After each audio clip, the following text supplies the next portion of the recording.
आज आरे कॉलनीमध्ये एक पीर शाह दर्गा जे फॉरेस्ट घोषित करण्यात आलंय तिथे गेले काही 2-3 वर्ष उभी केली होती. गेल्या 6 महिन्यात त्याचं विस्तृतीकरण सुरू होतं.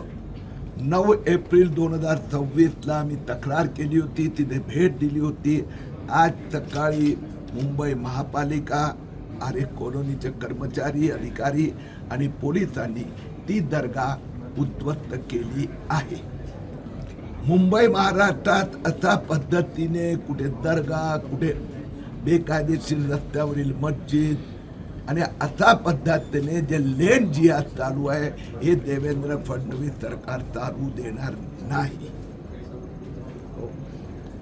आज मी पोलीस आयुक्त आणि महापालिका आयुक्तांना पत्र लिहून एक विनंती केली आहे की मुंबईत मोठ्या प्रमाणावर शुक्रवारी व काही असे विशेष दिवशी रस्त्यावर नमाज पडली जाते, स्टेशनच्या आजूबाजूला नमाज पडली जाते.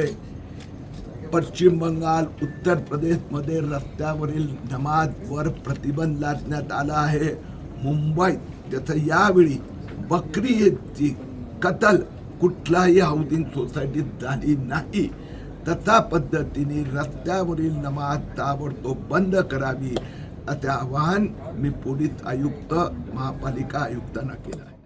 महाराष्ट्रात सुधारित जन्म प्रमाणपत्राच्या नावाने अनेक महापालिकेत चुका झालेल्या आहे, घोटाळा झाला आहे. आणि त्यासाठी पहिल्या टप्प्यात आम्ही मुंबई महापालिकेचं केलं, तिथे 87,000 खोटे जन्म प्रमाणपत्र दिले.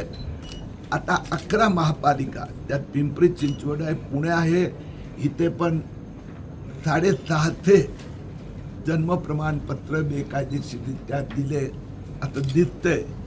तर आयुक्त साहेब या संबंधात फुल फ्लेज फायनल चौकशी करून ते रद्द करण्यासंबंधात निर्णय घेणार. पण दोषींवरती कारवाई होणार का? कारण की घोटाळे निघतात, कोणीच याच्यावर कारवाई करत नाही आणि अनेक घोटाळे या महानगरपालिकेत. माननीय महापौर साहेब माझ्यासोबत उपस्थित आहेत.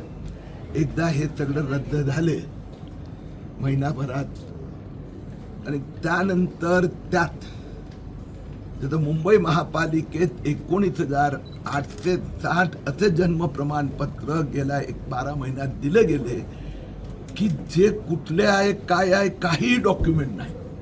तर त्यासाठी मुख्यमंत्री देवेंद्र फडणवीस यांनी SIT बनवली आहे. ते 19,800 लोकांवर आणि जे दिले त्या अधिकाऱ्यांवर पोलीस चौकशी व कारवाई सुरू आहे. कारण की याच्या आधी देखील अनेक घोटाळे या महानगरपालिकेमध्ये निघाले. आत्ताच 60 कोटीचं देखील घोटाळे आणि त्यासोबतच त्याच व्यक्तीने जे बँकेत जे महानगरपालिकेचे कोट्यावधींचे ठेवी आहे त्याच्या व्याजामध्ये देखील त्यांनी घोटाळा केलेला आहे. अशा लोकांवरती कारवाई होणं गरजेचं आहे, तर हे घोटाळे थांबतील.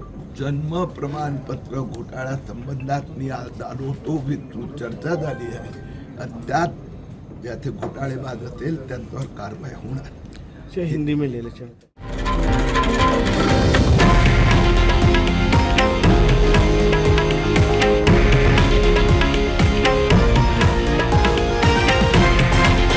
हे आहे देशातील नंबर 1 न्यूज नेटवर्क आणि आपण पाहत आहात TV9 मराठी, एकमेव.